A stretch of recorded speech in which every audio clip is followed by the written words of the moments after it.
Welcome, race fans, to Tonight Relentless Racing League playoff race number 4 at Chicagoland of the Xfinity Series. As always, it's going to be Jeremy up here in the booth and the one and only Mr. Spicy himself, Mr. Tony Frey. Tony, how we looking tonight for Chicagoland? Oh man, I think it's going to be a great race tonight. Cutoff race, so it's definitely going to be interesting. Got some of those guys that are pretty secure in the points to advance, and we got some guys that are looking to make their way into the top 8. So definitely going to be interesting. Fun track, lots of character. Should definitely be spicy. The real track in Chicago is Chicagoland. I will argue that till I'm 6 feet under. Well, you talked about it. This is the cutoff race. We've got these following drivers all are pretty much able to get into it, but man, I'm gonna tell you what, that real cutoff's gonna be right there from about seventh, eighth, and ninth and 10th. With Jeff Medlin, William Regan, Zach Buchert, and John Neidig. Them guys right there are in trouble. They have got to have a good race tonight. Yeah, I think we're going to see some differing strategies here because we do have that stage tonight. So stage points rewarded for the top 7. Some of these guys kind of down at the line may be pushing hard to get those guaranteed points just in case they have a bad finish. Some of these guys may forget about the stage and just concentrate on a good finish. We're definitely going to see some differing strategies tonight. Should make it interesting for sure. Well, you've ran this track more than I have, I'm sure, in Cup. Probably Xfinity too, but what is the good strategy here? Is it tires or is it fuel? So I think this race is going to be fuel. Um, I don't foresee a lot of cautions. I see it more turning into a fuel strategy race. However, you also got to save those tires to have decent speed at the end of that fuel run.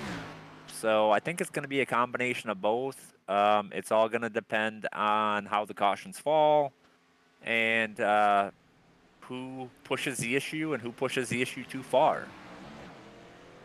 I'm pretty sure there's going to be quite a few that's going to push it. But as far as our powerhouses, we saw last week a complete catastrophe happen, and that really, really shook a lot of things up in the points. Do you think we can have that again tonight? I think it's definitely a possibility. We saw that last race last week where the front runners were on a different strategy than Joe Robert and those guys, and their strategy did not work out. Joe was able to get that win, secure his position in the next round of the playoffs, and the front runners who were running out there all night long just ended up with a bad pit strategy and didn't work out in their advantage. Well, we're actually riding with them right now. It's going to be Gary Sack, and he is back with us after the loss of his grandfather, and he had reached out to me.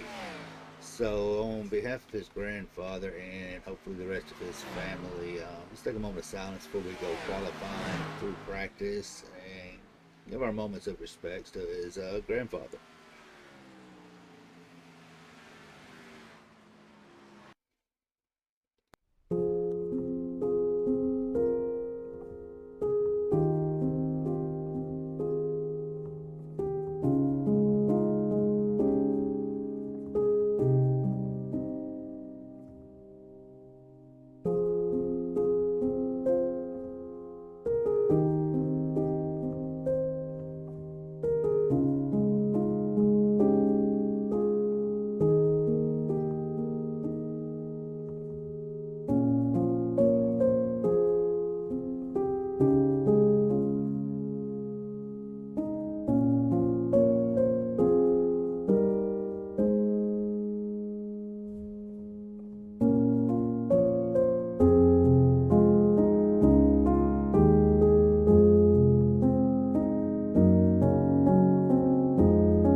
uncle with the Sack family at this time. So, and right there you see it. He was also a veteran, retired from the Kansas Army National Guard, and a member of Hayes American Legion Post 173. So, all right, Tony, since we've got through that, whew, Joe Robert. He did have a good qualifying, but Bobby Rafferty was able to take it from him. AWG guys, him and Bucher both 1 and 2, looking pretty familiar as last week. And Joe just jumped up to kind of split those two. He second lap picked up 2/10, puts him in P2 at the moment. I think tonight is going to be, you're going to have to leave it all on the table. Especially if you're sitting from about 8th to 13th in points, you've got to make a statement tonight. Yeah, I think some of the guys closer to that bubble are gonna go all out, try and get those points, maybe even that win. A couple of the guys, towards the front of the points there may be a little more conservative to get that finish, not get wrecked out of the race. So we'll see what happens. Yeah, we're right now. We see with Charlie Harcum is he's getting ready to put in his first lap, and it's a little quiet. Just a little bit. Speakers must not be working on the drone too well.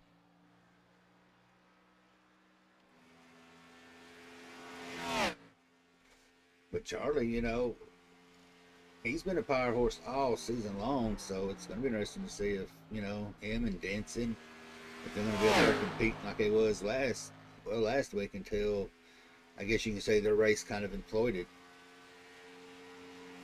Yeah, I think the consistency's been there for Bobby Rafferty, Charlie Harcum, Jacob Denson. They seem like they're always up at the front, right around each other. I'm more looking for that dark horse tonight. One of those guys that's going to push the limits, see what he can do to secure that spot. And I mean, there's some very fast guys here right now below the cut line. So Zach Bucher's 3 points out of that 8th position. John Neidick 6 points out. Preston Hornbeck, he's 11 points out. Yep. There's a lot of fast guys that are going to be looking to do something tonight. Yeah, we fixing to find out who can survive Chicagoland. I mean, the drive-in was pretty good. I felt pretty safe this time coming into Chicagoland more than I do the Chicago Street Course. So, yeah, that's definitely just outside Chicago. Hey, you got your good Chicago, you bad Chicago. Chicagoland's the good, Street Course is the bad. But, that's a matter of opinion. I love Chicagoland. I think it's one of those tracks that has character. You actually have to drive it. You just can't flat-foot it around. But I will say Chicago Street Course was kind of fun. And then obviously in the Cup race, the real NASCAR Cup race, watching SVG come in and dominate, that was pretty cool. Yeah, he just completely just mopped the floor with it. I mean, that's all there is to it. And we've got a second. Kirby Jordan, man, appreciate the follow. And one fast racer, man, throwing out some bits. Hope 14 moves on of Zach Bucher. And Zach definitely has a chance. I mean, he's sitting in a good spot to accumulate some stage points. He just got to have a solid finish and avoid catastrophe. Yep, avoid that spiciness. I think there's really going to be a lot of it tonight. I mean, it's cutoff. I mean, only 8's moving on, and there's no 8.5 or no 9 going. I mean, your top 8 that's it. And then we're going into round 3. Yeah, but that win secures it, guarantees that you move on. And the round 3 or round of 8, however you want to look at it, Indianapolis and Homestead. That's going to be interesting right there. See how that plays out. Yeah, I think Indy is one of those tracks where a lot of people enjoy driving it, but it's really hard to be fast there. Um, I feel like it's definitely a very technical track, um, and it doesn't take much to, such long straightaways. So if you don't get off the corner good, it affects you the whole front stretch or the whole back stretch. So that I'm excited to watch that one. Homestead, it's a fun track. It's not one of my personal favorites, but I think Indy's it's gonna be wild. Indy kind of gives me that Pocono feeling. If you mess up right there going into one, I mean, you might can save it at two, but you've already lost so much momentum. Yeah, it's all about the drive off the corner. And Indy, it's if you don't have that drive off the corner, you're gonna fall really fast. And I think these guys are ready to go racing tonight.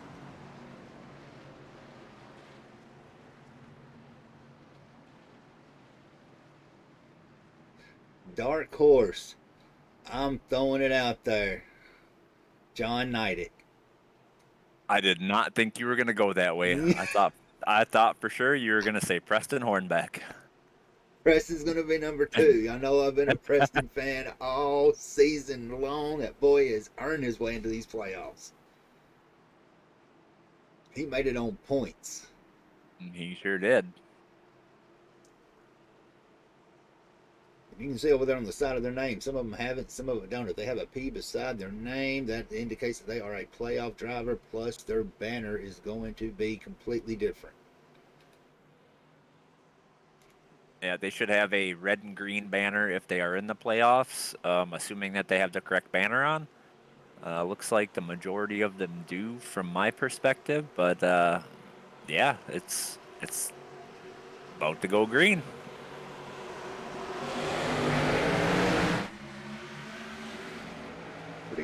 Joe got a pretty good start there with Rafferty this time. That outside line Yeah, it strangling about. looked like the 14 of Zach didn't have as good of a restart, but it looks like he's coming back in that high lane right now. Oh, 3 wide already. 3 wide. Woo-hoo. Little bump in there. Like Orndorff. Cody Riggs and Dakota Orndorff. Orndorff, I think he just had his pucker moment, and Wiggins is already sideways going down to the backstretch. Yeah, there's a bump on the exit of turn 4, and if on fresh tires, if you hit it too hard, it'll sling you around. No caution. He was able to keep. That was good driving right there by him to keep coming back up into the track.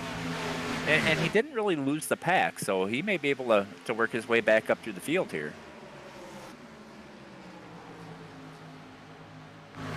Something we don't see too often is Charlie back towards the back.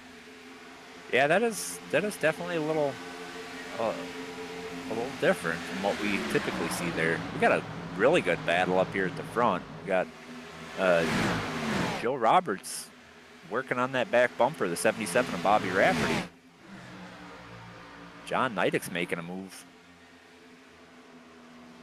Told you that dark horse, but I'm not going to say his name. We got Gary Sack. He snuck into the top 5.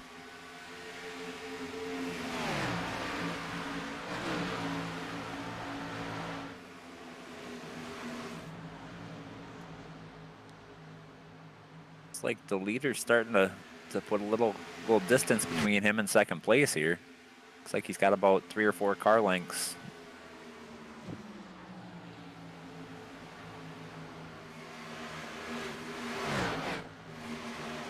Everybody's kind of spreading out a little bit. Looks like a little bit of a battle with Denson. And Gary Sack.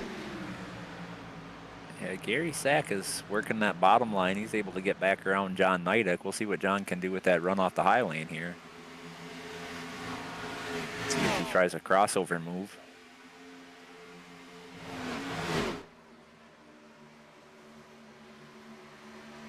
Kind of single filed out right now.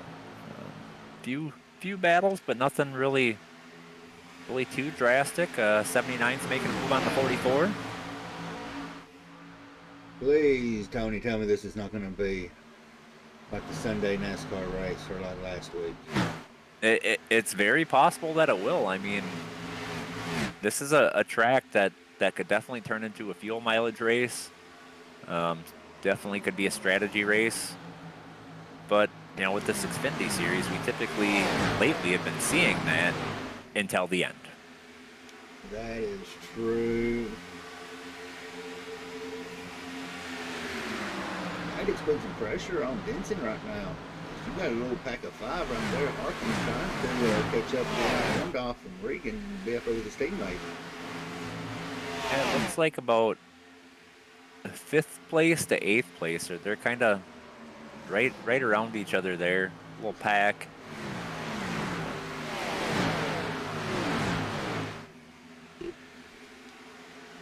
Nine just put a slide job on the 12 of Cody Riggs. Made it work.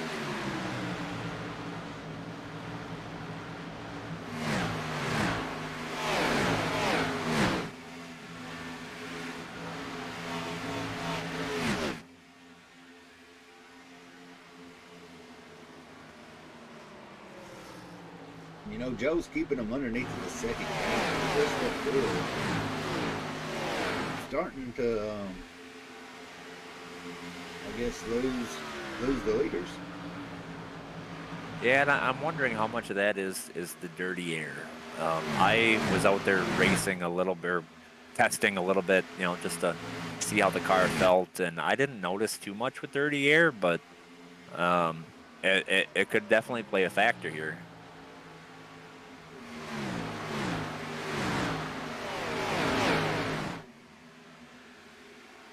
And I think pretty quick we're going to see that look start, like right now the high lane is pretty dominant, but I think pretty quick we're going to see that transition. I'm sorry, the bottom lane is pretty dominant, but it looks like we're seeing a transition to the high lane right now. Zach he's putting some work on Zach right now. Yeah, he's trying to make that move on the high lane. But I will say that there is a really nasty bump in the middle of turn 3 and 4, where if you hit it wrong on the high lane, it'll send you right up into the wall. That's not something you want, especially if you're a playoff driver or if you're on a bubble driver. Yeah, that would definitely be tough to overcome at this point. If you get some damage early on, lose track position, even if you can get it fixed, I think this definitely is going to be a race for track position. I think it's going to be a fuel mileage race, some strategy, but track position is always your friend. Gary Sack making the move on the 14. We'll see if he can clear him. It's like the 14 is going to have to run off the high side and be able to maintain that position. Sack's driving with purpose tonight, so. I think he is.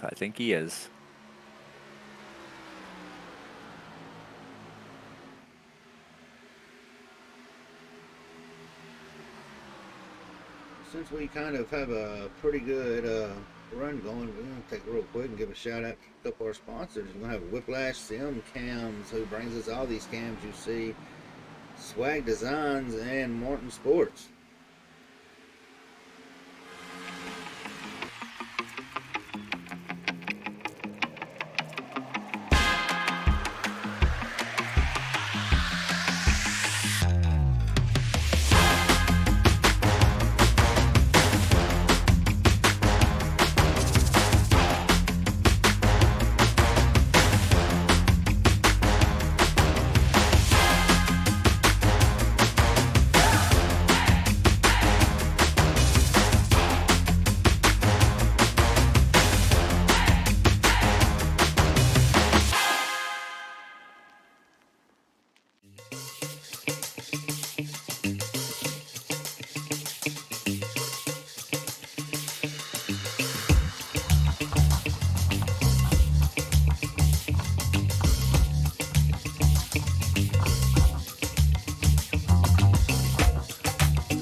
miss a thing except sack.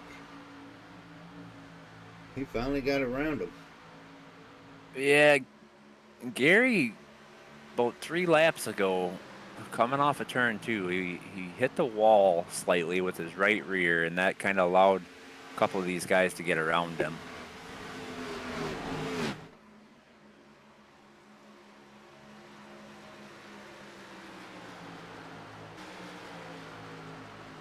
Hey, you got Benlin starting to challenge Dakota. I'm looking at that 37 car right now, and he has a lot of damage on that right front, and he's one of our playoff drivers. So we'll see how this affects him in the long run, and see if he can get it fixed at the stage. But that right front fender is not looking too good. He seems to be keeping pace. But it ain't gonna last long if that pack behind him catches up with him.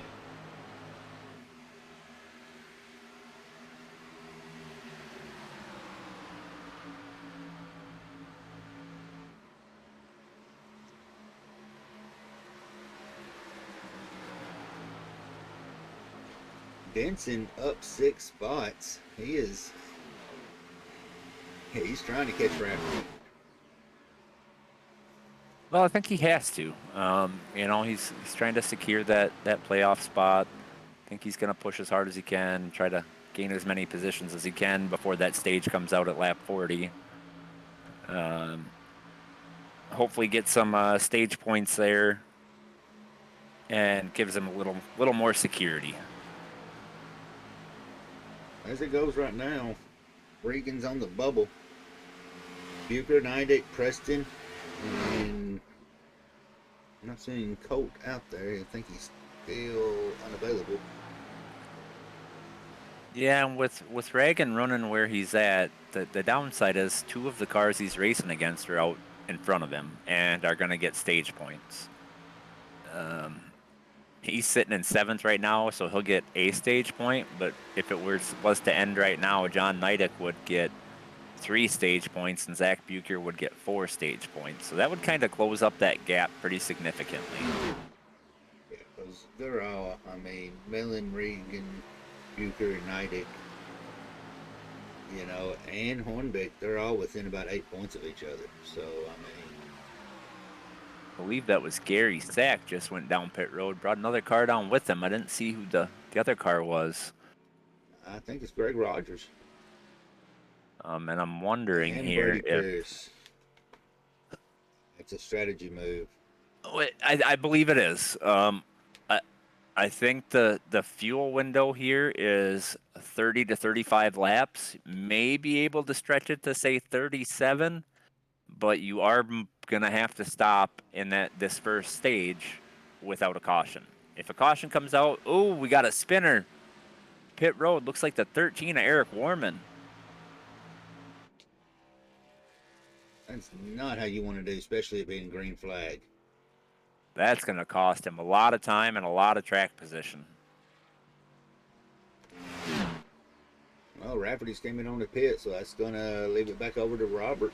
So he's taking the lead.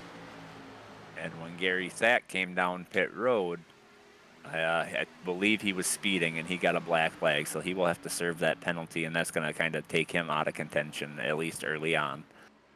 Well, if you're going to make your mistakes and fine-tune stuff, it's better to do it before the stage break because, you're at least going to have that chance to fight for the lucky dog and at least regroup with the pack. Yeah, definitely if you're going to want to do it early and use that stage to your benefit. However, if you don't get the lucky dog, then you're really not looking too good because you really can't take the wave around at that point because you'd only be able to stay out for 10 or 15 more laps.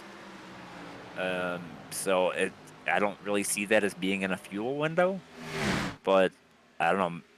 Maybe they can make something work if a caution comes out at the right time.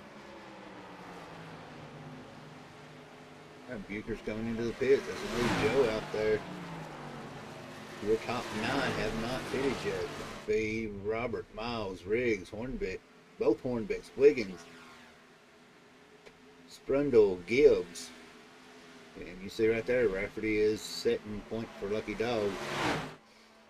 And I want to say something about Chad Wiggins here. You know, we saw him spin it pretty early on off of turn 4. He's only 5 seconds behind Joey Robert, who was the second place car before all of this pit stop, green flag pit stop started. So he's definitely racing to get some of that track position back. I'm kind of curious to see where he's going to end up after he pits, or if he pits. We've seen him stretch. Yeah, that's the truth there.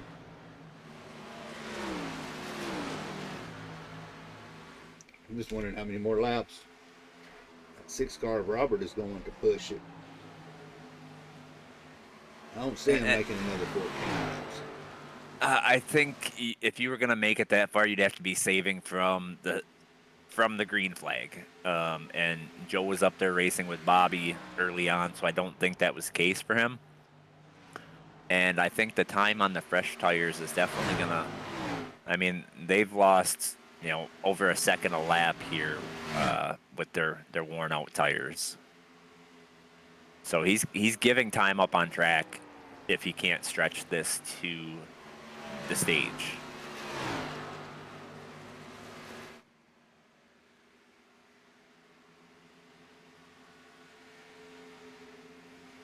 It's like the 49 is coming down pit road. I believe that was Preston Hornbeck.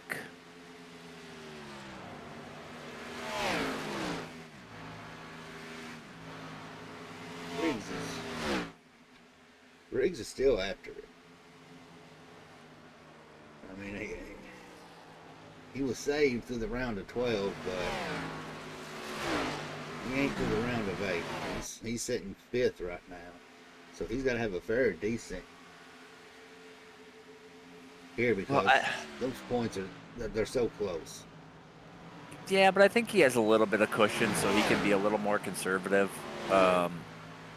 He won that opening playoff race at Talladega, which, like you said, secured him into the round of 12, but that also set him up pretty good points-wise for coming into this round. So he has a little bit of a cushion, so he can afford to kind of stretch this out and hope for a caution, trap a bunch of guys a lap down. But, I mean, at some point, I think he's going to have to pit. I don't think anybody can stretch it to 40. Not only 40, but then you also got to, do your pace laps, and it would be really bad if you were close, and we closed the pits at lap 38. So there's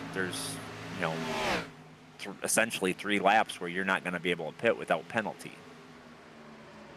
Yeah, so that's actually having to run about like 43 laps. Yeah, and I don't know if you can stretch it unless you started at the green flag, the drop of the green, and start saving at that point.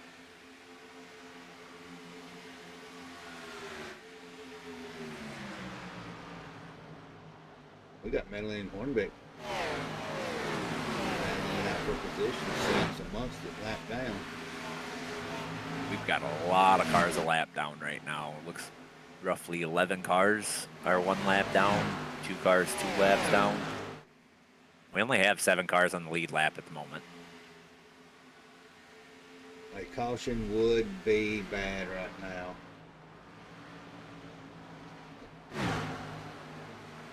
I think it would definitely shake things up. I think short term it would be bad, but long term maybe beneficial. You'd basically have 2 different fuel strategies at that point potentially, which could, fuel strategies can go either way depending on cautions, depending on how everything plays out. It's like the 5 of Chad Wiggins is coming down pit road right now. Appreciate it, Narimo coming in with that follow. World GG, let's go. Over here, let's see if we can find one of their drivers. I want to see Bobby. They came for Bobby.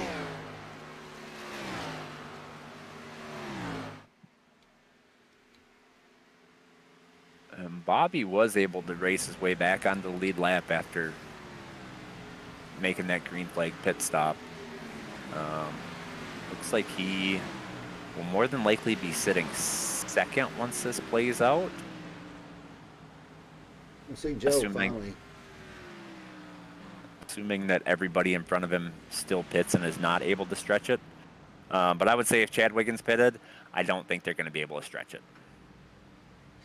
No, you've only got three right now that have hit, and that's going to be Riggs, Brundle, and Hornbeck Mike. Is Joe pitted yet? Joe just went in. He's coming out Okay. right now.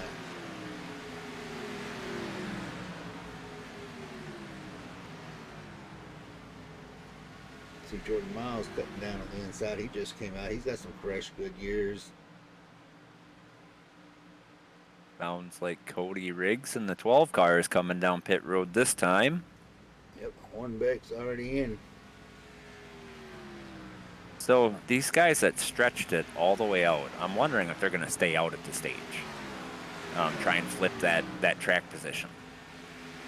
Basically, they would have 5 or 6 laps on their tires at green flag racing. So that may be a strategy, and then save a set of tires in case they get a late race caution.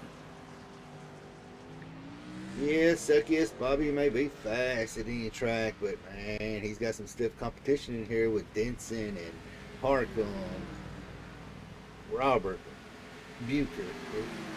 It ain't an easy field for him. And Jacob Denson was able to gain 4 seconds over Bobby. I'm wondering if I think he may have pitted earlier. Use those new tires to gain that track position to leapfrog these front runners here that have already pitted. That's what I'm looking at. I mean, the pit time record was in there for 8 seconds, and Denson was in there for 15. So there may have been 4 tires compared to 2 tires going up the stage points. I think you're right. If it was 8 seconds, that either was fuel only or 2 tires. Because, I've seen a lot that went with just got a 6-second pit time. So that's telling me they may have just put gas and go. I have to check to see how many sets of tires these guys have tonight. Looks like they have 4 additional sets, so I don't know if tires are going to be that big of a deal where I would want to save a set, because, I mean, you think a full fuel run, say 30 laps, I mean, that's 3 additional sets. You still have an extra.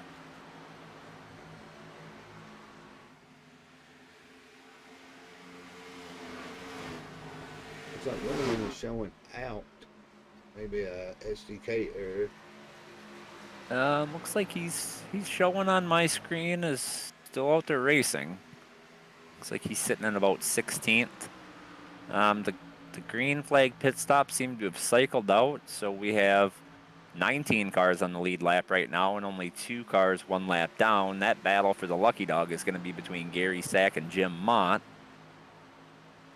And wouldn't you know it, they're right next to each other, a few car lengths apart.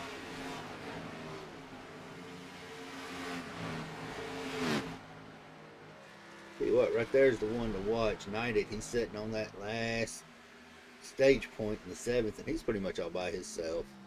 I don't see Jordan. Looks like he's got about a 1.5 gap, so I think he's pretty safe there. The one that's going to be upset, I believe, is going to be Zach Bucher here. I know he was hoping to get some stage points early on, but it doesn't look like it worked out for him. We had several drivers that are playoff drivers that did not get any stage points here. William Regan comes in P2 on the stage. And I think he was one of the first ones to pit. So I think that just kind of shows you how much tires are worth. He was able to gain a lot of track position and a lot of time by pitting earlier than everybody else. Was able to move himself up to 2nd place and gain 6 bonus points. Yeah, that's really going to benefit him.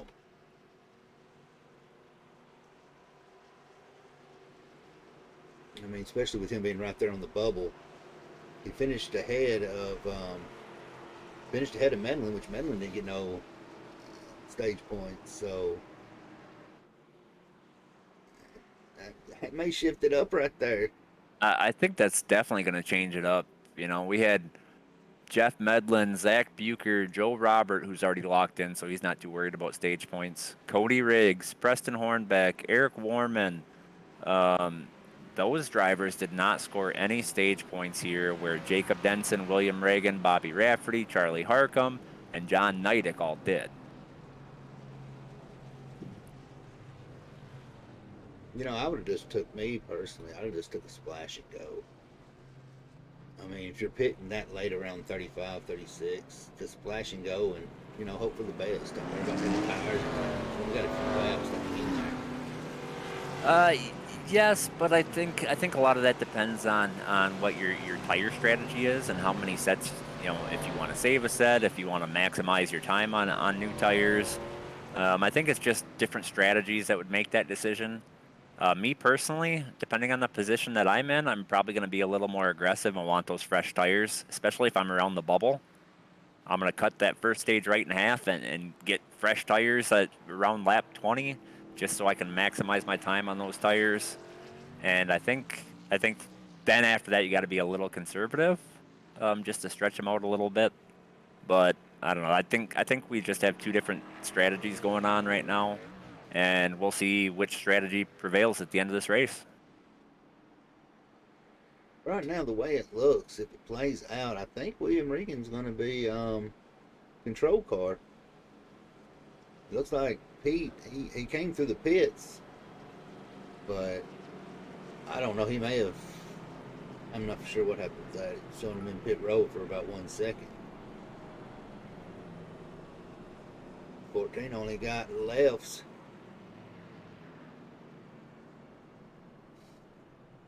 I'm curious if Pete maybe missed his pit box or something. I'm gonna go back and look to see what happened there. Maybe he just did a splash and go, and he's gonna stretch out this set of tires. Wanted to gain that track position. I mean, it very well because he pitted last at lap 35. So I mean, he could have. Yeah, that might have just been a splash and go. Oh, he didn't. He did not pit. Oh, yes, he did. He took right sides.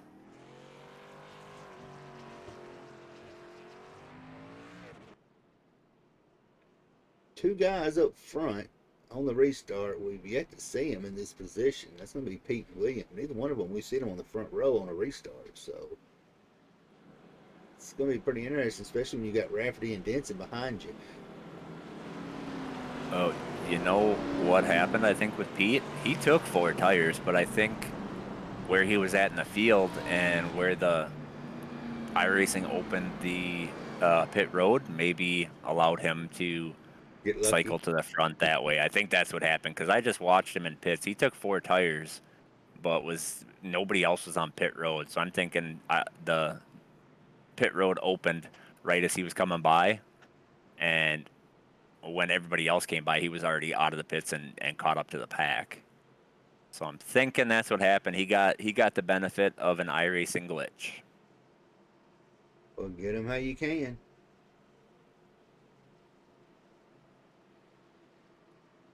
iRacing don't have too many when it comes to pit strategy, but jump on it when it happens. Yeah, so he's got full fuel, 4 fresh tires, and he's sitting in P1, so I guess we'll see what he can do with it here. And he also has control of this restart. And we do utilize the restart zone here, so if anybody's familiar with that, you know that definitely benefits the lead car.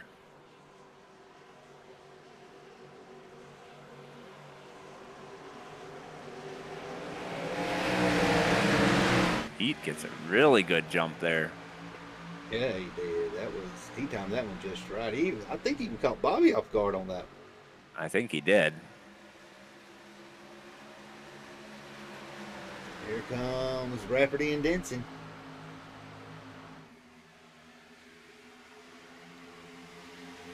There's a high level of respect between those two right there. Absolutely. 37 gets around the 80. The 80 washed up in the middle of turn 3. Rafferty's loose. It's like Jacob Denson is gonna try and make the move on Rafferty. See if Rafferty can battle back on that outside. Comes Dakota coming on the inside. Pete's dropping like an anchor. 3 wide. Let's see how this plays out. Greg Rogers, Jeff Medlin, and the 7 of Jordan Miles. They get through the corner clean. Jacob Denson to the front, followed by Bobby Rafferty, and William Reagan is trying to hold on to that P3 position. He's under attack from the 42 of Dakota Orndorff. Well, this little group back here in the back. 3 wide. Again. Oh my God. Oh, It is too early. Charging Charlie got sideways. He saves it. Looks like Chad Wiggins and the 5 and the 49 may have gotten into each other a little bit. It was really hard to tell from that camera angle.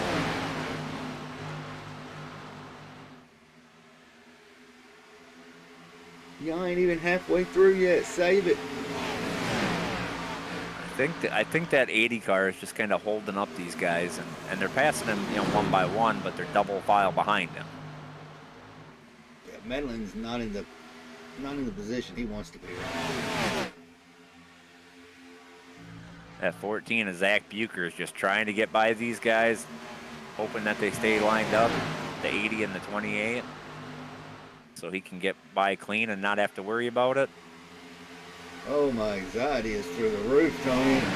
It is getting spicy out here right now. There's just a lot of cars with nowhere to go. This pack from about 8 to 13, and they are right there together. And that right there, that just shows the skill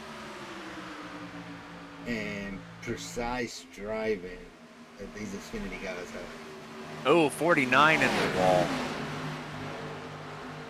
That's going to kill his momentum here.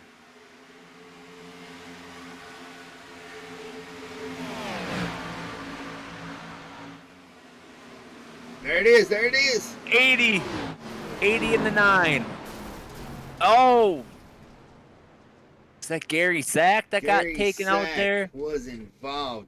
Pete was involved. I don't know who it was. I missed the car number, but somebody just barely got through there, and I think it was going through there sideways. Let's take it back and see what happened there. I saw it coming, Tony. I knew it was coming. Oh yes, it was definitely. Oh, I think that may have been net code, like really bad net code.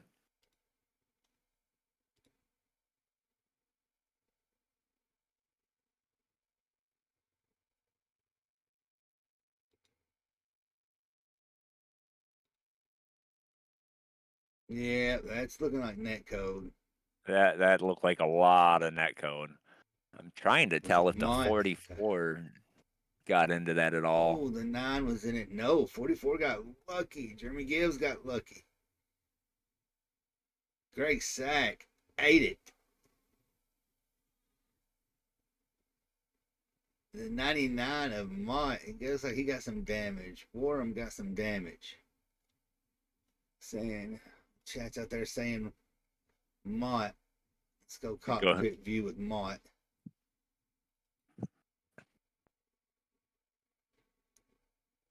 Oh, not scenic.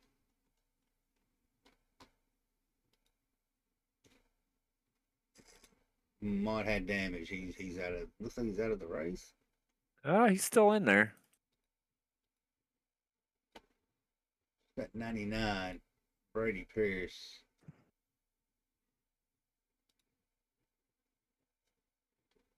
He took a lick himself.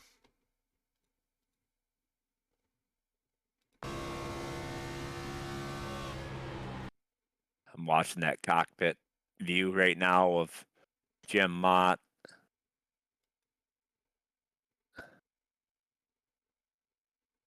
Ooh, that was wild. He did. The seas parted. And you normally don't see Mott have that luck.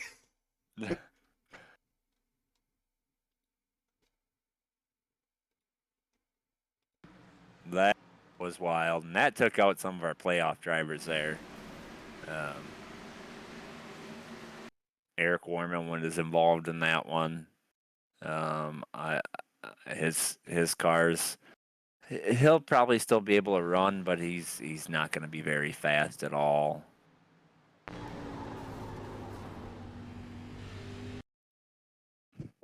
Yeah, might. Jeff Medlin's car, another playoff driver.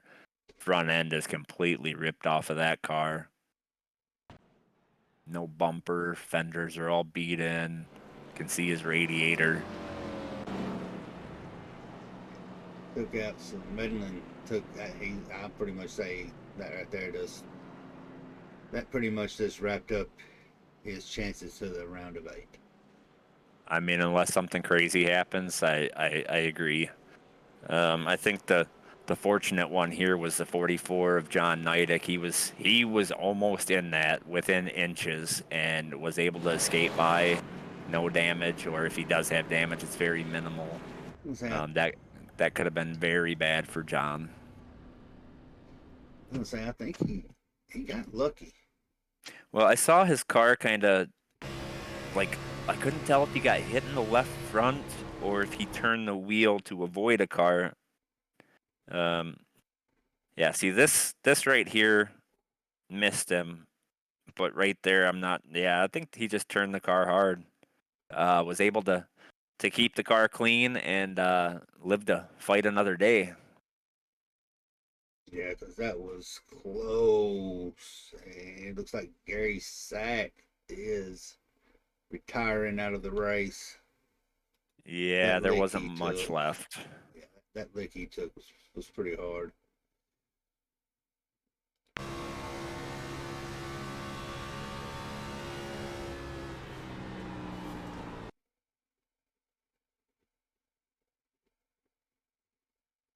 Oh yeah, Yeah, just nothing he could do there. it's one of those you Un- hope everybody slides low and they don't. yeah, it's unfortunate for him. He did nothing wrong. He just got caught up in it and ended his race. Well, it That's isn't. typically how it goes, though. You you're just driving your race and something happens in front of you and you got nothing to do with it and you get the most damage out of it and Well, just something up on. you know how it goes in Chicago. The innocent bystanders are always the ones that pay the price. Yeah, absolutely. Well, we're gonna rack them up and do it again. Halfway, 55 to go at the drop of the green. Rafferty Denson, here's where it's really going to show out. 79 got an excellent restart there, and Bobby's able to maintain that second position at least for the moment. It looked like Bobby may have intentionally slept on that one because he was able to get down behind Denson pretty good. If I know Bobby, he's not intentionally sleeping on any restart. He's gonna go for it. You don't want to get caught in that dirty air. So if he had the opportunity, he was going to try and maintain that side by side with Denson there, and just wasn't able to do so. Looks like they may have settled down for a little bit. So just kidding. Joe Roberts going to stick it 3 wide on John Nidek and Greg Rogers. Ooh, Joe washed up the Ooh. track. Almost got the 44 there.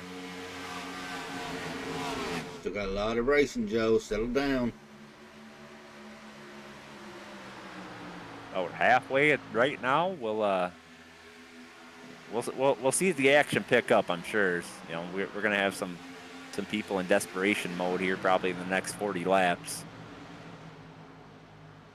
Wiggins, after his little incident, he's moved up to the top 10, sitting in P8. Yeah, Chad is one of those ones where he's fast, but if he makes a mistake, he'll rely on that consistency he has and just kind of work his way through.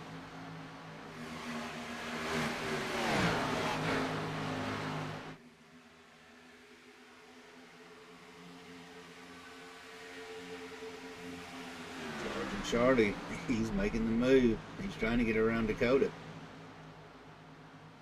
Yeah, it looks like the 37 and the 42 might be holding him up a little bit as they were racing side by side there, but now they're single file. We'll see what he can do. Yeah, he's going to send it to the low line and see if he can at least pass one of these cars. Same with Joe Robert. He's sending it on the bottom. He's got nothing to lose here, so he can go for the win and not have to worry about points. Tony, you ever seen a flying cougar before? I have not. One just followed the stream, so they're out there. Oh, we got a battle for the lead up here. Bobby Rafferty was able to get the inside lane and get side by side with the 79. He sent it hard into the corner here. He's going to try and clear him, but I don't think he's going to be able to do it right here. Oh, barely. And Henson takes Little it bit of back. a crossover.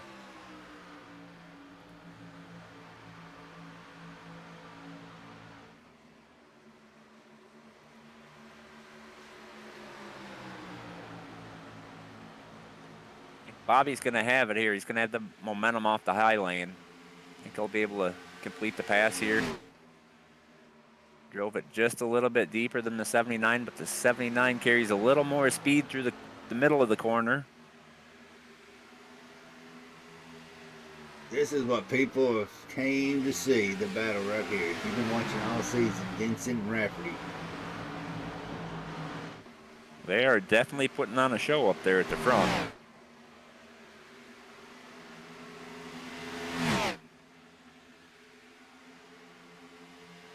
One and three in the standings. Looks like Joe Roberts battling too. He's able to make the pass for third place here.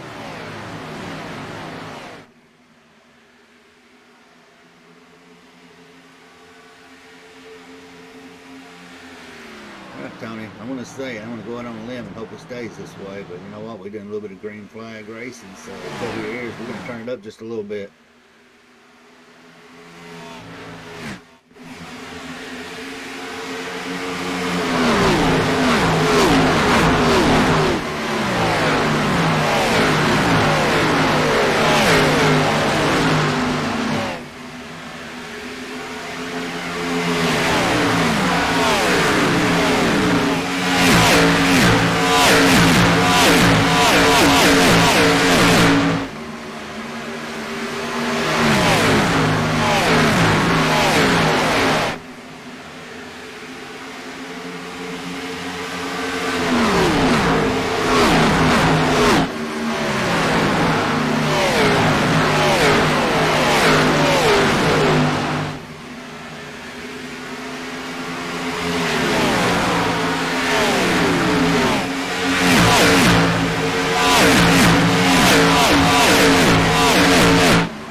Robert's looking to make it on the inside, trying to get the run off Vincent. Yeah, he's definitely showing some pace right now. He was able to overcome a pretty large gap between him and Jacob Denson here, and now he's looking to make the pass on Jacob Denson. My only concern here is maybe he's abusing his tires a little too much, and he may fall off later in the run, but guess we'll see. Yeah, that's kind of what I was thinking. You know, you coming up that hard, that fast, you're using those tires up. And he is driving it deep into the corner, I noticed. So that's going to put a lot of strain on those right side tires.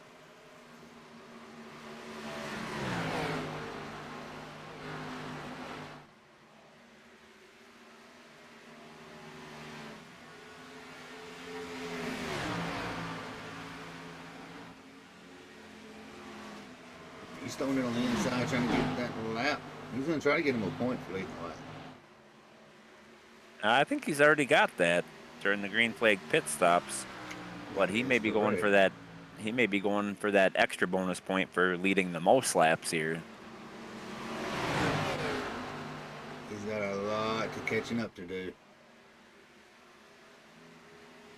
Looks like they're making their way around the 9 car right now. One of our playoff drivers that got caught up in that caution.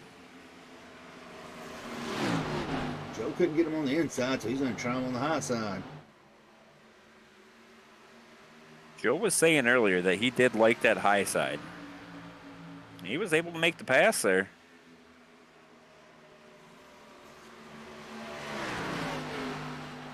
You know, that would be a major boost going into the round of 8, getting 2 wins back to back. Oh, that would definitely help with the momentum aspect and the mental side of it. You know, Joe didn't have a good regular season, wasn't able to click off any wins, but as soon as the playoff starts, he's able to get 1 win, and he's working on a second. I'm going to take it back towards the back. It's your top three. Looks like they're starting to spread out just a little bit. And that's a nice little battle. And of course, we've got from about 5 to 10. Looks like they are using every inch of this racetrack, let me tell you.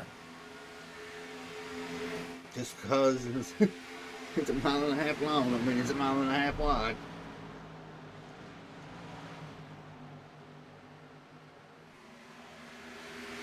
Miles trying to go on the outside of Bucher. Oh, I don't know if he hit it or if he just stirred the dirt up.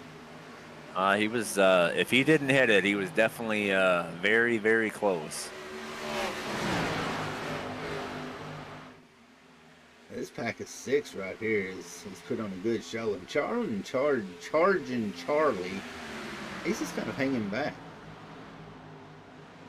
Yeah, I remember him kind of getting held up earlier, and I'm wondering if that may have been part of that, track position loss there. Zach Bucher making a run underneath a 37. That's for positions. 7 in the wall. Pulled it off.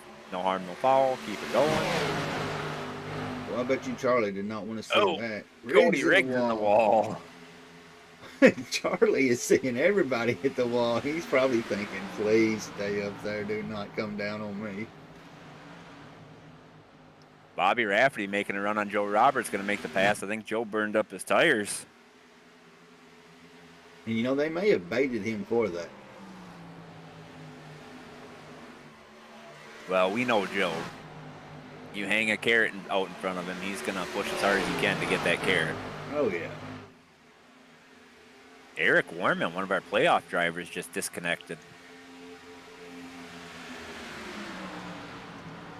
That is pretty much 2-3 spots to the rest of our playoff drivers there. That's gonna close up that points battle for that top 8. Make some of these guys feel a little more comfortable.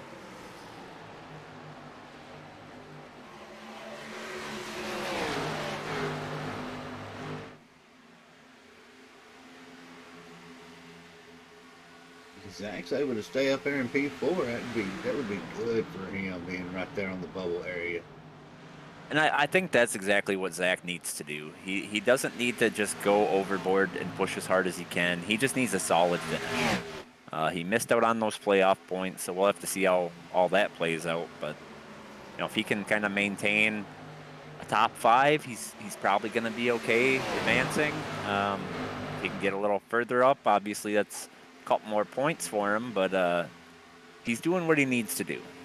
I mean, especially with Warham out of the race and Medlin not going to have the finish he wanted. I mean, it's going to be close. Yeah, and Medlin right now is off the pace, 2 laps down, but that's not saying that we're not going to have other cars get wrecked out here. I think that's what he's banking on right now. Miles almost got in tonight. You got Mike and Jordan battling it out. Jordan seems to be having a little bit of an issue trying to run that high side. It's like he gets a little too close to that wall and it just sucks him in. Well, and there is that bump off of turn 4. There's bumps all over these corners, but there's one in turn 4 that is pretty drastic, and it will shoot you up into the wall. If you catch that wrong, pretty good chance you're going to at least scrape the wall.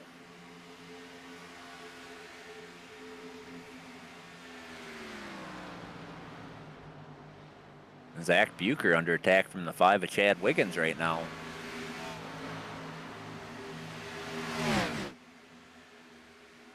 Yeah, and he's got Regan, Riggs, and Orndorff right there. Yeah, they're kind of lined up on that bottom side, just hoping that they can follow Chad through, but looks like Zach's going to be able to just minimize the bleeding there and just lose one spot for the moment. And Regan and Bucher they're both in must finish good situations. They're right there on the bubble.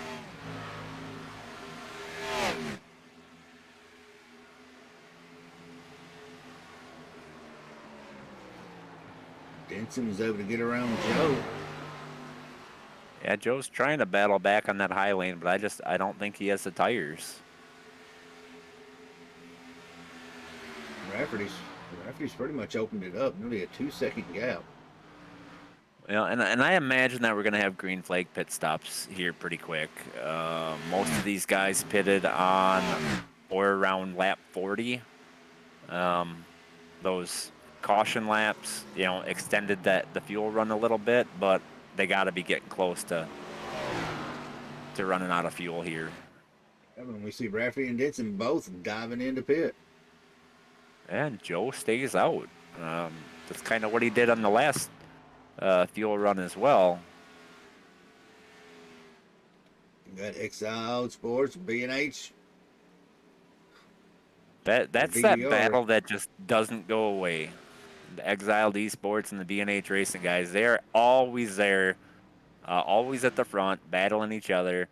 Most of the time, one of those guys is going to win the race.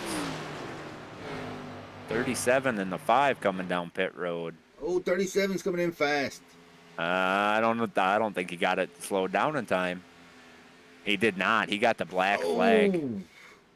That is going to hurt. That's going to put him at least one lap down.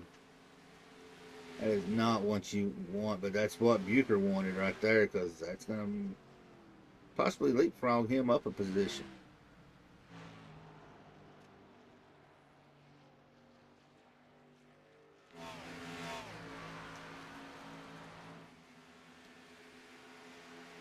Orndorff, Rogers, Miles coming into pit. Mott staying out. Riggs staying out. And Robert is staying out. That was very weird. I believe Charge and Charlie looked like he was trying to go to pit road, but didn't. Yeah, he came in. He came in. And then he was coming back up to speed, and looks like he got. I'm not sure what happened there. All I saw is coming out of the pits and just got sideways and almost sent it back down the pits. That's going to cost him a ton of track position. Chad Wiggins into the infield again. Somebody needs to tell him that the grass has already been mowed.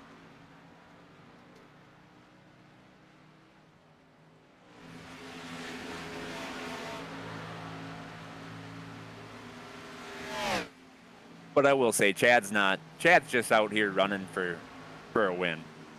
He's not in the playoffs, so he's just out there running his race, probably being aggressive just because he can.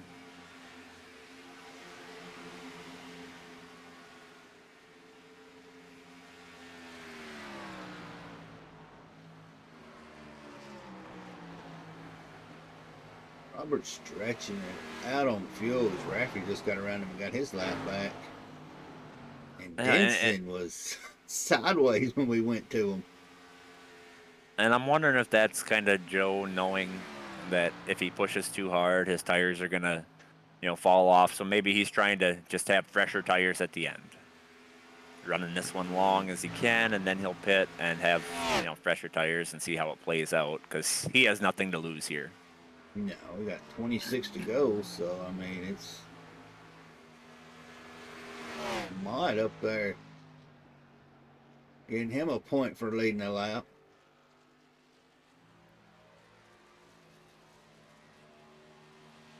Well, not only leading a lap, he is holding a lot of these cars a lap down should the caution come out. Oh, that would be epic. Mott keeps the field lapped by a caution and wins the race. Joe Robert almost he did pull up in front of the 82. Looked like the 82 might have clipped him a little bit as he was coming out of pits. Cody Riggs in the wall. Caution is out. Somebody is listening to the stream. I don't even know who it was. Cody Riggs. That he caused the caution? That's what it's throwing it for. I'm going to back it up and see what happened here. Coming out of pits, it looks like. He sure did. He just tried to push it a little too hard coming off a pit road and spun it out. Well, 25 laps to go.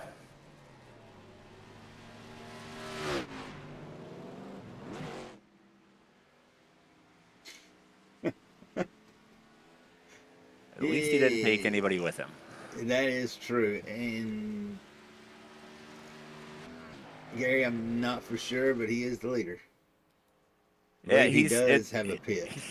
he's got a pit here for fuel, I think, which is going to hand the lead off to Bobby Rafferty. I gotta think he's going to pit here, right? And I think Bobby's going to stay out. Yep, Jim goes down pit road. Oh, Bobby thought about it. Oof! Everybody behind Bobby goes in. Did he fake them, or is this a strategy? I mean, they Uh, they got one set of tires left.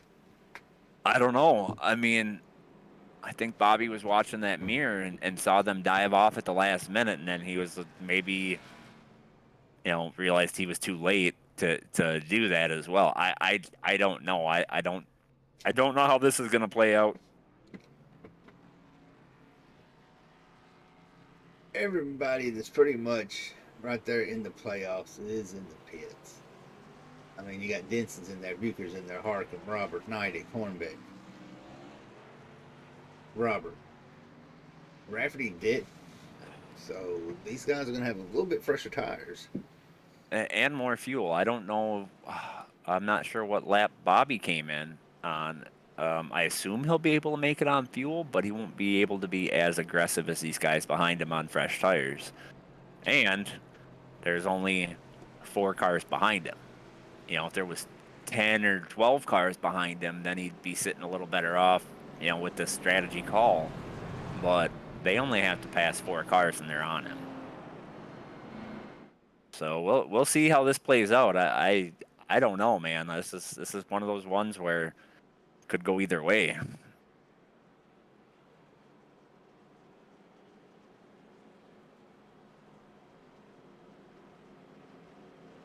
But we're gonna have 21 laps to go, maybe, as they take the green flag. And there's some of these playoff guys a little further back that need points, so it may get real spicy real quick.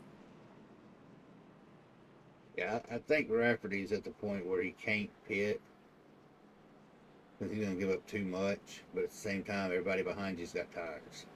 Yeah, if he was to pit now, he would come out 16th.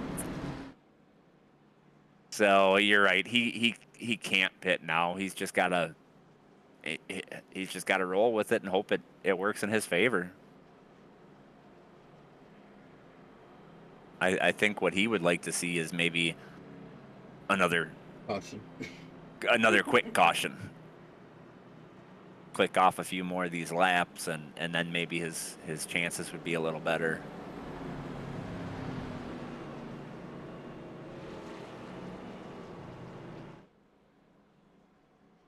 Rig stayed out. Yeah, he's gonna take the wave around. Yep. I think he's a lap down. Yeah, he's on the tail end of it. Yep. 22 to go, Tony. It's gonna get spicy. Only one is locked into the round of 8. That is Joe Robert. He has nothing to lose. Everybody else, Rafferty, Harcum, Denson, Riggs. Well, and Foreman William out. Reagan sitting here in 14th. He's one of those bubble drivers as well. And this is not he's probably going to push the issue here, because if he doesn't, he probably will not advance. It'll definitely be close because he did gain those stage points, but I don't know. You've got Medlin out of the race. You've got Warman. Warman out of the race. And both of them are ahead of Bucher. So, But that basically, there's still 2 other positions here, and Cody Riggs, William Reagan, Joe Robert, like you said, he's good. I think everybody else is feeling fairly comfortable, but those two are kind of the ones where we're gonna have to watch here because they may try to push some issues here. Big Whoa. checkup on the restart. I don't know what happened there.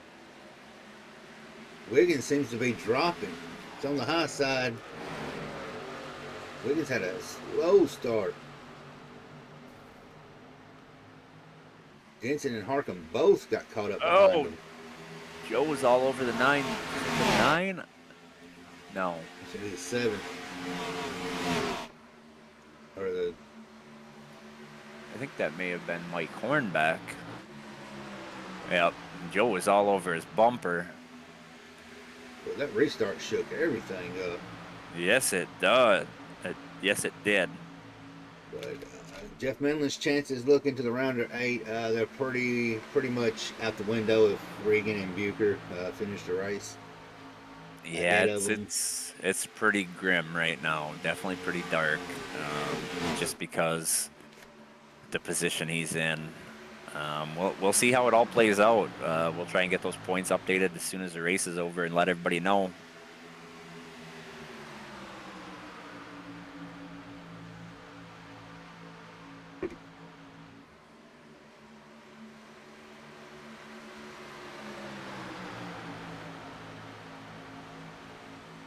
With Regan, with Bucher being ahead of Regan, that may put him ahead of him for the round of eight.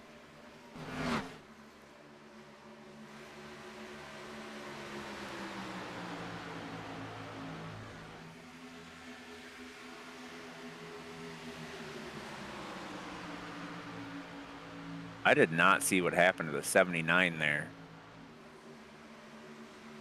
Did he pull off for tires? I don't see how he ended up at the back of the field. I think he may have still been trying to recover everything from all that checking up. Got big loose, hit the wall. I'm gonna go back and watch and see what happened there because I don't know.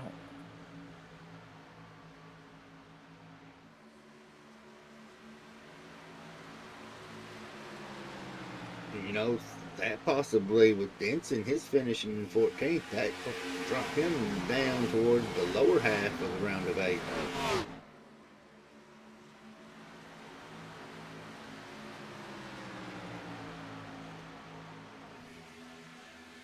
Oh yeah, 79 got sideways on the high lane a couple laps ago, put himself in the wall, kind of hit his teammate too, the 82, and that kind of put him way back in the running order. Oh, Jeremy Gibbs into the wall. There it is. The Oh, seven's going around. Does he take anybody with him? No. that's really going to shake things up now. 15 laps to go, call it 11 or 12 by the time we take the green.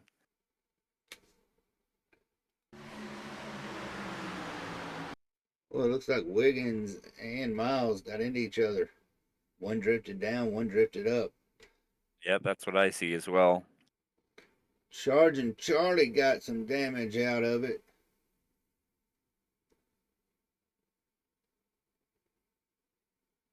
Oh, you know, if you're William right now, right in that moment when you saw that car stop,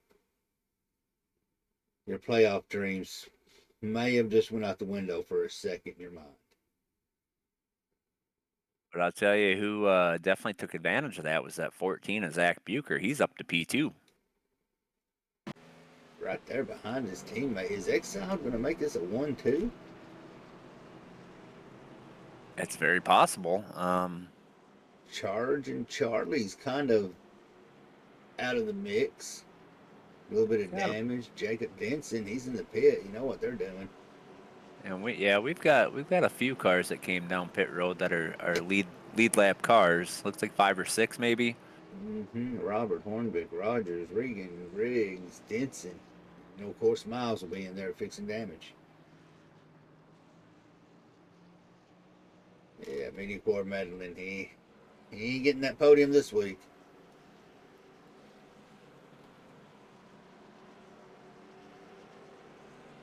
Nidek up to fourth. Yeah, he's doing what he needs to do to advance. He was below the line coming into this race. We'll see where he comes out after this race is over. I think he may have a very good chance of advancing. But the ones that pitted, Denson's got the most to lose. He's got a lot of cars to get through.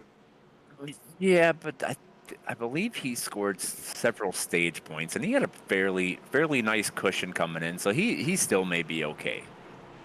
I guess, and plus fresh tires, he'll probably get a few more positions on track. I'm pretty confident he'll be just fine. Bobby did not take advantage and get those tires, so he's going after points for leading the most laps. Yeah, I think at this point it wouldn't really make a whole lot of sense to give up the track position, being that we're going to have maybe 10 laps to go. I think at this point you just defend as best you can and hope you can at least come out of it with the top three. And possibly another caution. So Very possible. The more laps click off under caution, the better Bobby's chances are for getting the win. and he's but no, he didn't make it into it. I was looking at the round of 12, and I was like, you know what? In Dakota, here I've been thinking he was a playoff driver, but he was what one spot out. I believe so. But you could have a non-playoff driver get a win here, and that's going to make these guys have to fight in for points. Absolutely. That definitely would benefit some of these guys, but it would also hurt some of the ones towards the back where that win would give them the opportunity to automatically advance. If somebody else gets it, then it could be a benefit, it could be a curse. 5 heading down pit road.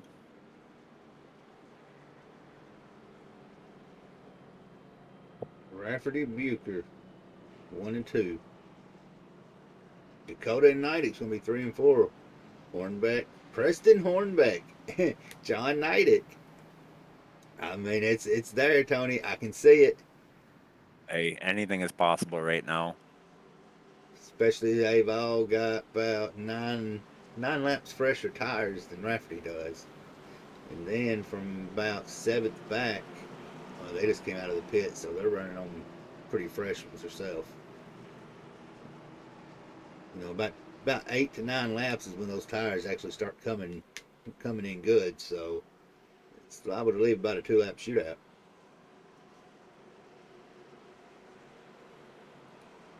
Well, do you think there's going to be some teammate talk here between the 14 and the 77? Yeah, I'm sure they're at it right now. I mean, Bucher's at the point where he's finishing right now. He can get on points, getting in on a win. That would really boost up.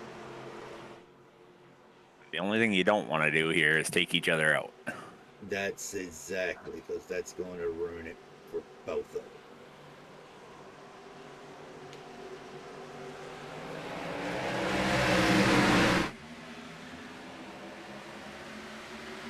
Bucher's not able to get down. He's trying to get behind. Rafferty is not able to get it down. Dakota was able to hold him off. There's the inside line coming. Dakota carried a lot of speed through that bottom lane there. See what he can do in turn 3 and 4. Ooh, tight battle, and Dakota lifted. He wasn't going to wreck Zach for that.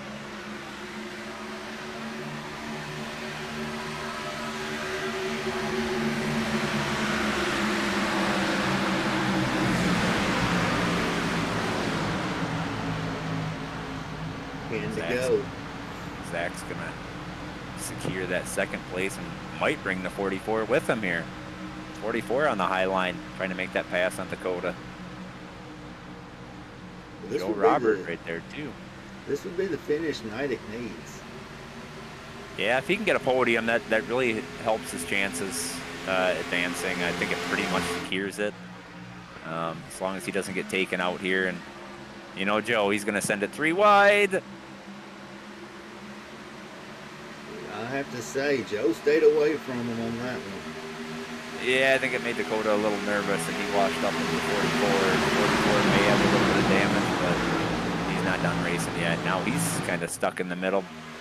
37 on his outside to 82 to the inside.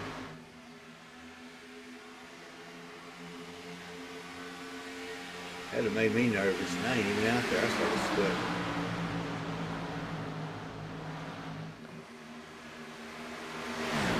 Zach's trying to fight back for that P2. He's on the 6's bumper. Try and take him on the high lane here. Joe just drives it in too deep. Nothing that Zach can do there. Now Zach's under attack for that third position from Dakota. We got a hornet's nest going on back here in the background. They're going for everything they can get right now. I would not be surprised if we have another caution here. These guys are wheeling this car as much as they can. Some of them are in desperation mode. They're trying to gain every point they can.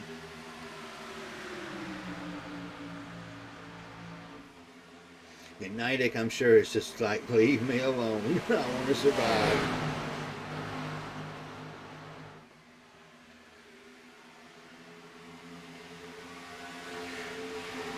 Yeah, he lost probably 3 or 4 spots during that whole deal there. Rogers throws it down deep to the inside. There they go. Joe Robert making a pass on Bobby Rafferty. Joe's going to go try and win this. Joe's got those fresh tires. He's got the freshest tires. He came down under that last caution, able to drive through the field and take the lead from the 77 of Bobby Rafferty. Oh, we're going to have to listen to it again.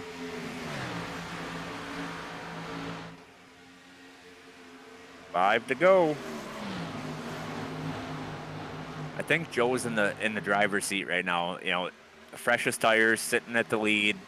Even if a caution comes out, he gets that restart. You know, that restart zone. He's able to launch first.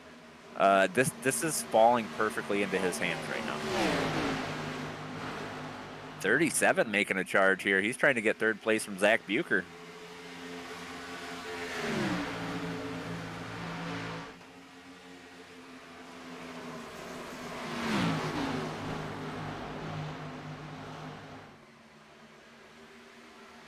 Got a good run out of 2 going down the back stretch. I don't recall if the 37 came in and got tires in that last caution. I know Zach came in the caution before, so that may be what we're seeing here. He did get tires. But I'll tell you what, Bobby, he's got the oldest tires out of this group, and he's putting up a fight right now to maintain that. Oh, there's a car, Mike Hornbeck in the wall. Him and the 82 got into it.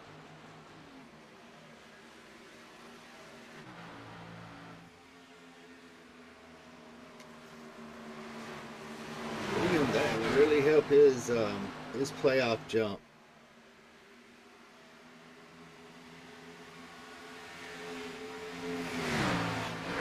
Still battling with the 77 for that P2. 14 of Zach Bucher battling with the 28 of Greg Rogers for P4. I think Williams is able to get that position right there. Greg Rogers able to get around Zach Bucher. Regan ain't got enough. I don't think he's got enough laps to catch Joe, but he's not going down without a fight. White flag this time by. Caution's out the windows.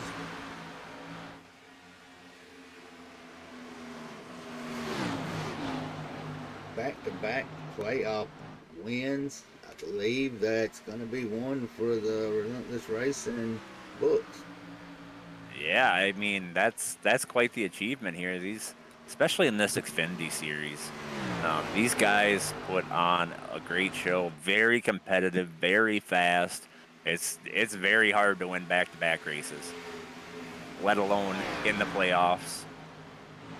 You know, these guys are driving for everything they have, and Joe just made the right strategy call. William Regan got P2, and that's really going to boost him up.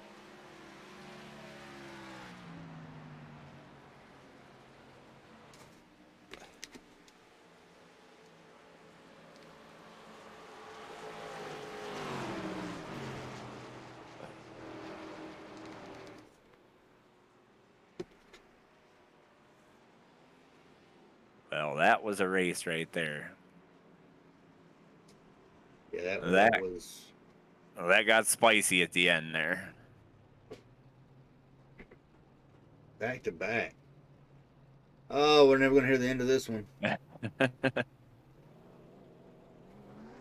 William Regan, that's really gonna boost him up since he was one of those right there on the bubble. Yeah, I am very curious to see how the point standings are going to play out here. I think we may have seen a couple people points their way in here. And we've got Shake and Bake out there burning them down. That's back-to-back wins for Shake and Bake, and 3 out of the 4 in the playoffs for Shake and Bake.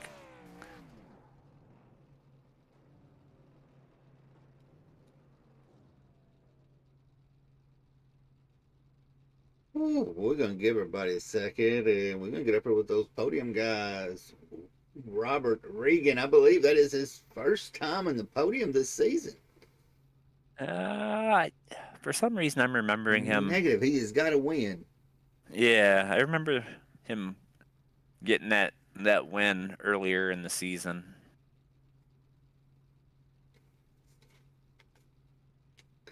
Well, all right, hang tight. Well, we give a shout out to Whiplash Sim Cams, and we'll come back with driver interviews.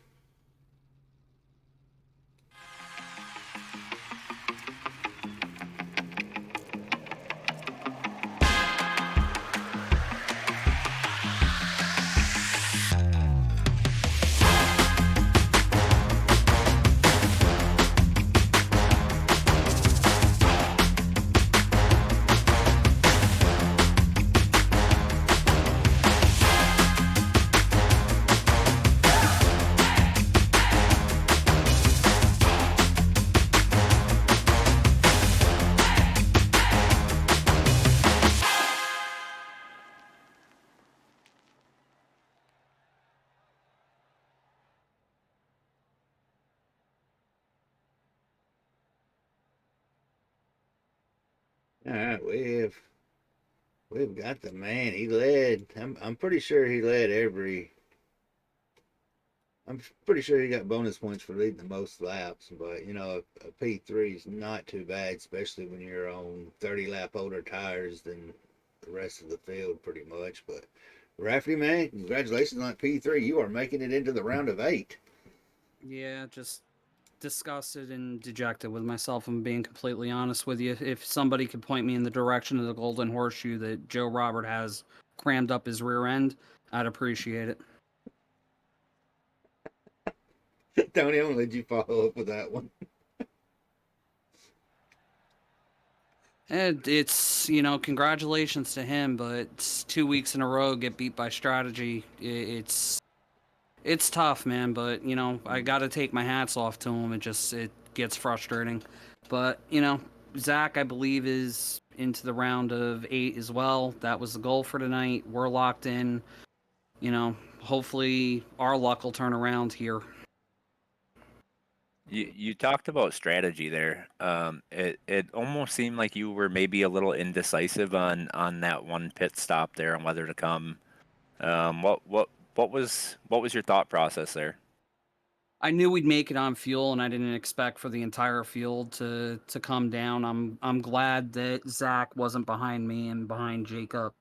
But there had to have been a spot where Joe came in after that or something, because he was a ton. Him and I think it was William, which congratulations to him on the P2 also. He locked in as well, But for them to be that much faster than everybody else, I don't think it was that caution there where everybody else came in. Uh, they came in on that very last caution. Yep. I think they came in that caution that you stayed out on as well. Okay. So they used every advantage they could there to get as much track position, then come back down, burn those tires up again, and just I don't know, it worked out for them, man. But yeah, it kind of seemed like they were gonna do whatever you didn't, and I think that may be why you saw so many people come down pit road. Oh, no doubt about it. And like I said, I'm proud of Joe and I'm proud of William. I'm just dejected and disgusted with myself because this is 2 weeks in a row. I let one go. It just I got to get my head right and apparently spend hours practicing on strategy and everything else because that's what's looking like it's going to come down to. It's not going to be the fastest car. It's the guy that plays the strategy the absolute best and gets lucky. I guarantee you, fastest car does not win the championship this year. But it always goes down to the tortoise and the hare. I mean, everybody knows that story. Slow and steady. And a Yep. horseshoe every now and then come in handy. Yeah, no doubt about it. Like I said, I'm hats off to those guys. They're just flat out outsmarting me, Jacob, Charlie, Zach. A lot of us. So those guys got something figured out that we just don't. Like I said, I'm actually gonna have to put some practice in and figure out, what strategy looks like. And honestly, I'm probably gonna do exactly what Joe does. I'm gonna ride behind him the entire race and do exactly what he does from now on. It seems like the whole season. I mean, you, Harcum, Vincent. It was pretty much that was all anybody really heard much up here in the podiums. But since the playoffs have started, it seems like the strategies have flipped. Yeah, well, the thing is, we were getting many more cautions, which isn't great for the racing, isn't great for the league. I'm thrilled to see how clean it's gotten, but now it's given the guys the opportunity to play with these strategies, and I've only had it work out for me one time, and that was at Michigan. Every other time, strategy when I try to do something off, it bites me in the tail, and now that we're getting clean races like this, I'm doing what I've always done, and now that's biting me in the tail. So I'm not exactly sure what to do. Time to go to the Well, drawing board. well, Yeah, I'm telling you, I'm throwing the drawing board out the window and lighting it on fire. I'm going to buy a new one.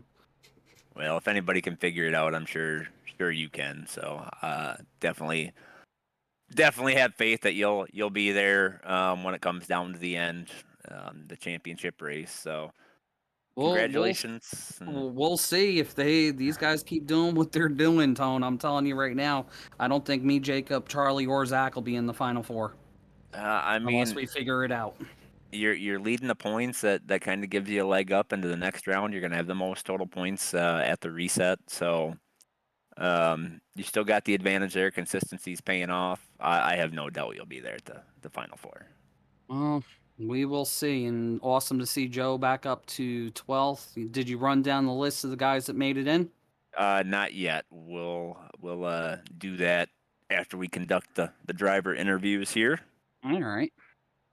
Well, I appreciate it, guys. Again, hats off to Joe and to William. They outsmarted everybody tonight. Congrats to them.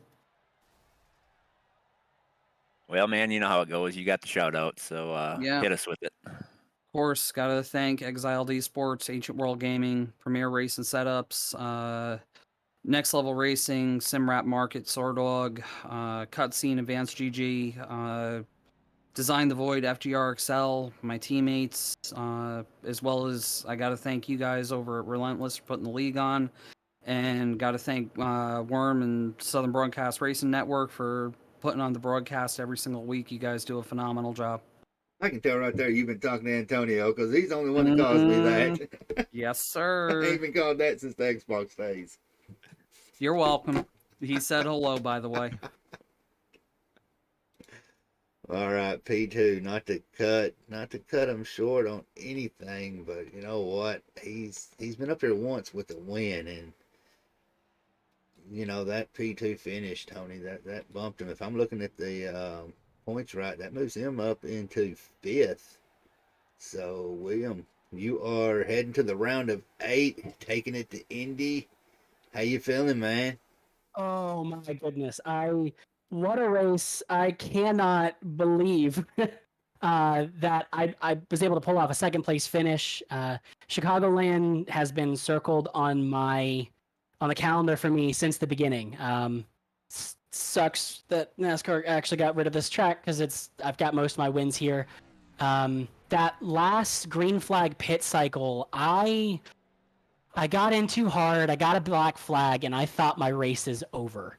Thankfully, that second to last caution came out, got me back on the lead lap. But man, moving on to the round of 8. I didn't think I was going to make the playoffs in general, so I am excited. Well, man, you've earned it. I mean, you fought tooth and nail. I mean, there's a lot that I'm sitting here looking down the list. There's a lot that was right there at it and just had bad races tonight. And it didn't work out in their favor. And fortunately, you wasn't one of them. So Yeah, man, that pit cycle called the early pit in that first pit cycle got me ahead coming into the stage break, and that first caution took out all 3 of my teammates. And if I had pit a lap later or a lap sooner, man, I would have been right in the middle of that. So yeah, definitely pulled one out of nowhere here. I was totally expecting to not to dig on anyone, but I was telling everyone on my team, man, if I miss the round of 8 because it's my fault, because I wreck or because I have a bad race, it was a good run, love it, but I was going to be heartbroken if I had gotten into an accident in this race early on and just wasn't able to move on. what makes it real heartbroken is your other teammate Jeff Mellon missed it by 2 points. That wreck at the beginning. Yeah, 2 points. He did a real good job. He was trying to stay positive. He was trying to stay in it. Man, shout out to him. He has had a rough season. That man has a win coming.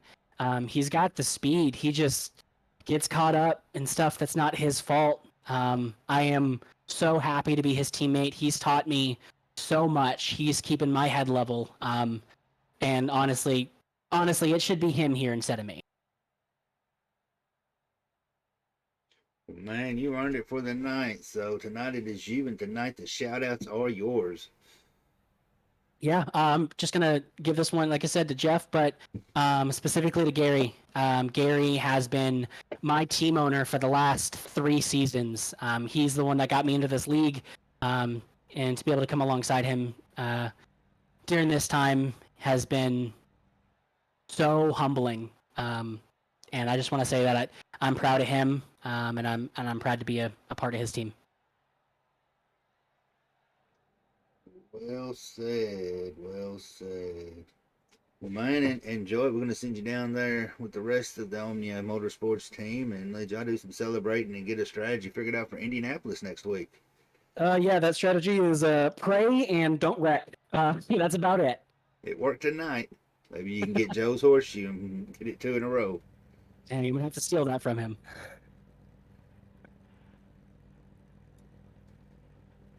Well, Tony, do we have to bring him up here? I mean, I feel like we probably should. We should. It's a pretty big feat to win back-to-back playoff races. So we better give credit where credit's due. He earned it, and you know what? I was supposed to take the night off, and he was supposed to have done it. And the last time he was supposed to have done it, so maybe me and him got some kind of mind game going here with the rest of the field. They just don't know about it. Got that Jedi going on. Very possible. Well, he pulled it off. First in Relentless Racing. Everybody is after your horseshoe.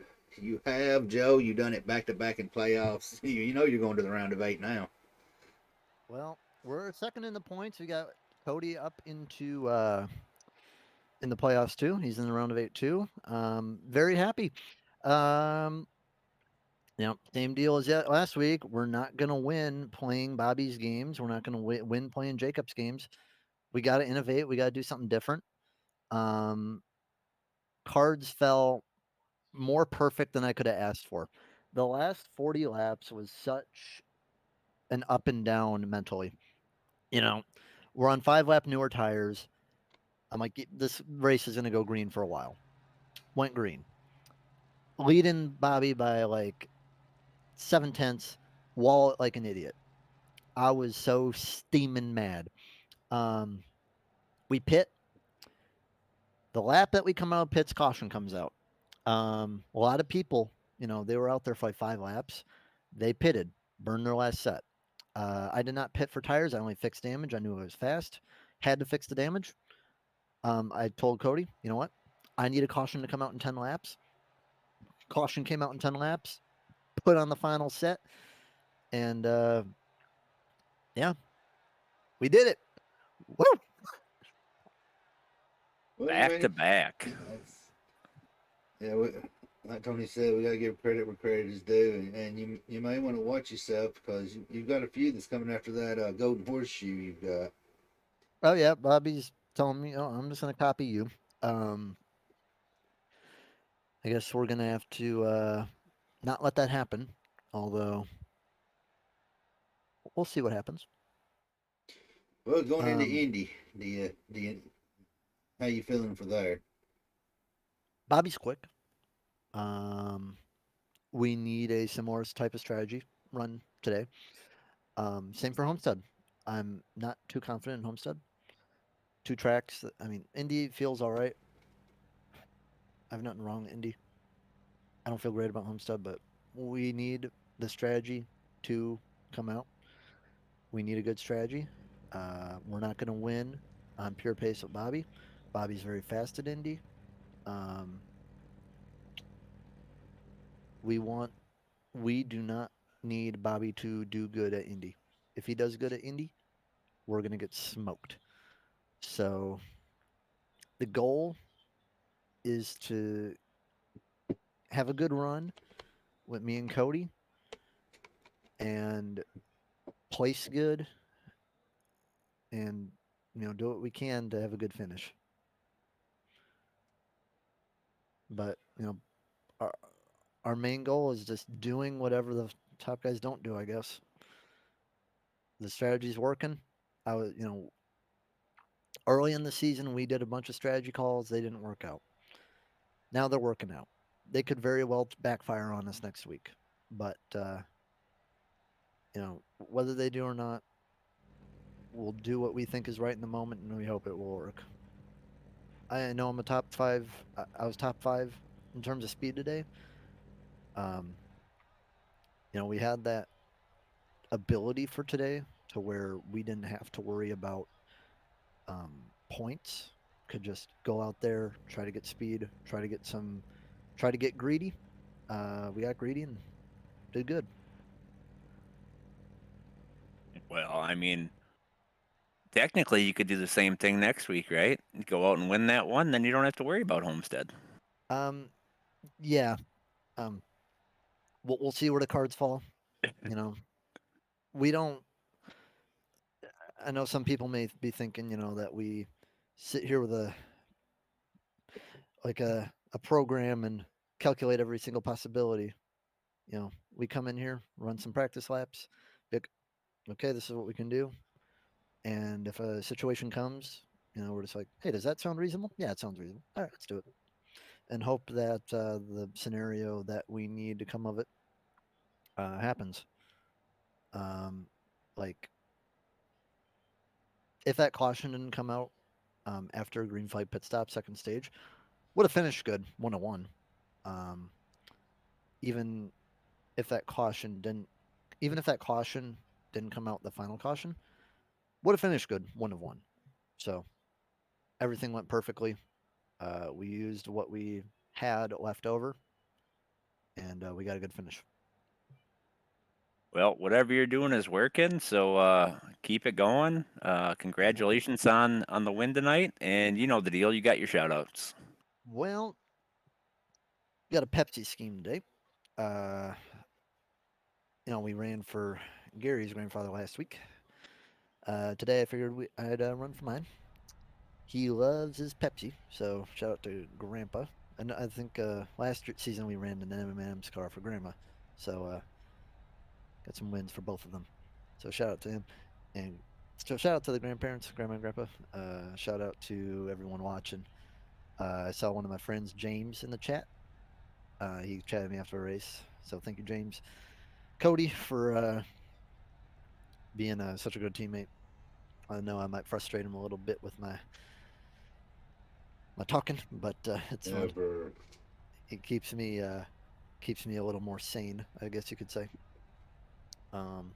Shout out to Jeremy for getting this up, and thanks to Tony for commentating with him as well. I know Monday nights are popular, and yeah, just shout out to everyone who congratulated me. Shout out to the team who's I believe we're in position to where we can win the championship, Tony, the team for the team championship. Yeah, very possible. The points are kind of goofy with that since the start of the chase, so I'm not sure how we're gonna do that. But yeah, man. Right now we have a 14-point lead on Ratfink, so that works out pretty well. Yep. But yeah, very very satisfied. And what's most important is we managed to pass Harkham and Denson. Uh, 1 or 2 points may not seem a lot, but in that championship four, 1 or 2 points could be all the different. So having that buffer is going to be important. We got no stage points today, so we just got to manage what we can manage, and if we don't get stage points, you got to get a good win out of it. So, or you got to get a good finish. So, yeah. Thank you for listening, everybody. All right, we're going to send you back down as you and Riggs to advise you a plan for next week. Yeah, we'll devise it midway through the race, I believe.